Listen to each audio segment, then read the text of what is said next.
દર્શક મિત્રો, અત્યારે આપણે જુનાગઢ જિલ્લાનો તાલાલા તાલુકો છે અને ગાભા ગામની અંદર એક ખેડૂતને મળી રહ્યા છે. તો ખેડૂતે ઘઉંની અંદર સ્ટીમરીચ બાયો 95 અને NPK પોતાના પાકની અંદર વાપરેલું છે. તો માહિતી આપણે ખેડૂત પાસેથી લઈએ. શું તમારું નામ છે? મારું નામ લક્ષ્મણભાઈ કરશનભાઈ રામ. લક્ષ્મણભાઈ કરશનભાઈ રામ. હવે આ તમારા ઘઉંનો પાક જે આપણે જોઈ રહ્યા છીએ એકદમ વિકાસવાળો ઘઉંનો પાક છે. હવે લક્ષ્મણભાઈ, આ ઘઉંની અંદર તમે શું શું વાપરેલું છે એ બતાવો મને. આપણે આ NPK કેટલું વાપરેલું છે પંપની અંદર, સોરી વીઘાની અંદર? વીઘાની અંદર આ 50 ml 50 ml 15 લીટર પાણી. અને એ 15 લીટર પાણી તમે ધોરિયા દ્વારા મૂકેલું છે ને? હા, ટાંકીમાં. બરાબર છે. હવે NPK ના કેટલા રાઉન્ડ કર્યા છે? આના 2 રાઉન્ડ આપણે કર્યા. 2 રાઉન્ડ કર્યા છે. પછી બીજું તમે શું વાપરેલું છે તમારા પાકની અંદર? આપણે નેટસર્ફ કંપનીનું આ ટીમરી ને બાયો 95. પંપની અંદર કેટલું વાપર્યું છે? આ ટીમરી 15 ml બરાબર. આ 5 ml. Total 20 ml. હા, 20 ml. સ્ટીમરીચના અને બાયો 95 નો છંટકાવ કેટલા કર્યા છે? એક છંટકાવ કર્યો આપણે. માત્ર એક જ છંટકાવ કર્યો છે. હવે આ તમારા ઘઉં કેટલા મહિનાના થયા છે? આ ઘઉં 2.5 મહિના ઉપરના થઈ ગયા. તમે સ્ટીમરીચ અને બાયો 95 અને NPK ના રાઉન્ડ શરૂઆત ક્યારે કરેલી? એ વખતે તમારા ઘઉં કેવડા હતા? 1 મહિનો દિના થઈ ગયા. મહિના થયા પછી? હા. તો તમને તમારા ઘઉંમાં કઈ ફરક દેખાય છે ઉત્પાદનમાં? ઝાઝો ફરક દેખાય. કેવી રીતે? કે જે આમાં નાખ્યું એ એટલે છે. બરાબર. અને ઉસાય છે, અને જેમાં આપણે 2 ચારા સોયડા પણ બરાબર છે. તમે ગોઠણ જેવડા છે. હવે આ ઘઉં જ્યારે અત્યારે તમારા કમરથી ઉપર, મતલબ છાતીની આસપાસ પણ અમુક છોડ છે, બરાબર ને? હા. તો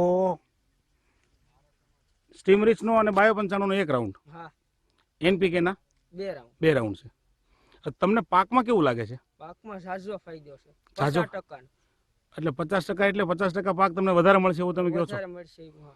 હવે આપણે જે પ્રોડક્ટ વાપરેલી છે એ ઉત્પાદન તો આપણે મતલબ જોઈ રહ્યા છીએ કે તમારા ઘઉં સારા દેખાય છે, બરાબર? હવે આમાંથી કોઈ પણ એક છોડ તમે ખેંચી લ્યો. જે પ્રોડક્ટ વાપરેલો છોડ છે દર્શક મિત્રો, એની અંદર ફૂટ કેટલી છે આપણે જોઈએ, ત્યારબાદ એના તંતુમૂળનો વિકાસ કેવો છે બતાવો. 1 મિનિટ, માટી જરા ખંખેરી નાખો તો. હવે આ પ્રોડક્ટ વાપરવાથી તમને તમારી જમીનમાં કઈ ફરક દેખાય છે? ઝાઝો ફરક દેખાય છે. જમીન પોષી રહી. મિત્રો જોઈએ આપણે કે આ જે માટી છે તો માટી એકદમ પોચી થઈ ગઈ હા, છે. પોષી છે. મૂળનો વિકાસ, તંતુમૂળનો વિકાસ જોરદાર છે, બરાબર ને? હવે લક્ષ્મણભાઈ, આ પ્રોડક્ટ નથી વાપરેલી એ આપણે જોઈએ એ પાક કેવો છે? ગણી લઈએ. ફૂટ ગણીએ? હા, બતાવો. 2 3 4 5 6 7 8 9 10 11 12 13 14 15 16 17 18 19 20 ને 21. એક છોડમાંથી 21 ફૂટ છે, બરાબર ને? હા. હવે જે પ્રોડક્ટ નથી વાપરેલી ત્યાં જઈએ આપણે. એ છોડ સાથે લઈ લો. અહીંયા પ્રોડક્ટ નથી વાપરેલી ને? આપણે 3 ક્યારા છોડી દીધા. 3 ક્યારા છોડેલા છે. હા. મિત્રો જોઈ શકાય છે એ ઘઉં અત્યારે એકદમ નાની વયે પાકી ગયા છે એવું દેખાય છે. પાકી ગયા ને ગોઠણ જેવડા. બીજું, ભાઈના ગોઠણથી પણ નીચે, ગોઠણની આસપાસ દેખાય છે, મતલબ કમરથી નીચે દેખાય છે ને? હા. હવે આજે ઘઉંની તંદુરસ્તી પહેલા કરતા આમાં કેટલો ફરક લાગે છે ભાઈ તમને? આમાં તો ઝાઝો ફરક લાગે. દર્શક મિત્રો, તમે પણ ખાતરી કરી શકશો આમાં કે આની અંદર જે છોડનો વિકાસ દેખાય છે એકદમ નહિવત વિકાસ દેખાય છે. જેમાં પ્રોડક્ટ વાપરેલી છે એ ઘઉંનો વિકાસ તમે જુઓ તો તમને આઈડિયા આવશે કે ખરેખર દૂધનું દૂધ ને પાણીનું પાણી આપણે જોઈ શકીએ છીએ. તો લક્ષ્મણભાઈ, એક છોડ એમાંથી બી આપણે ખેંચીએ. સાથે રાખો બંને છોડ. એની અંદર ફૂટ કેટલી છે ગણો તો? આમાં 4 છે. 4 ફૂટ છે. અને આમાં કેટલી છે? આમાં 21. 21. તો 5 ગણો વધારો દેખાય છે ને. બંને છોડ બાજુ બાજુમાં રાખો. ઊંચાઈમાં કેટલો ફરક છે? જરા જુદા હાથ રાખો તમારા.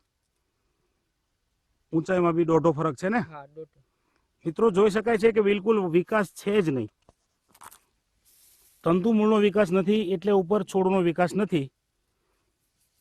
બીજા ખેડૂતને આ પ્રોડક્ટ વાપરવી હોય તો એના માટે તમારો શું સંદેશ છે? સ્ટીમરીચ બાયો 95 ને NPK વાપરવા માટે વાપરવું જોઈએ ફરજિયાત. હવે આ જે જમીન છે તમારી, તો આ જમીનની અંદરથી તમે જે છોડ ખેંચો છે એના મૂળ પણ આપણે તપાસીએ. બતાવો મૂળ જરા. આના મૂળ જો. આના મૂળ તો જોઈએ આપણે. હવે આ છોડના મૂળ બાજુમાં રાખો, તમે સીધા રાખો છોડને. હા મિત્રો, દર્શક મિત્રો, તમે ખુદ જોઈ શકશો આ મૂળ કે કેટલો વિકાસ પ્રોડક્ટ નથી વાપરેલી એના મૂળનો છે અને પ્રોડક્ટ વાપરેલી છે એના મૂળનો છે. તો તમે આ પ્રોડક્ટ વાપરીને ખુશ છો? બહુ ખુશ. તો બીજા ખેડૂતને સંદેશ આપતા રહેજો અને પ્રોડક્ટ વાપરતા રહેજો. બરાબર છે? બરાબર. તો ઇન્ટરવ્યૂ આપવા બદલ તમારો ધન્યવાદ.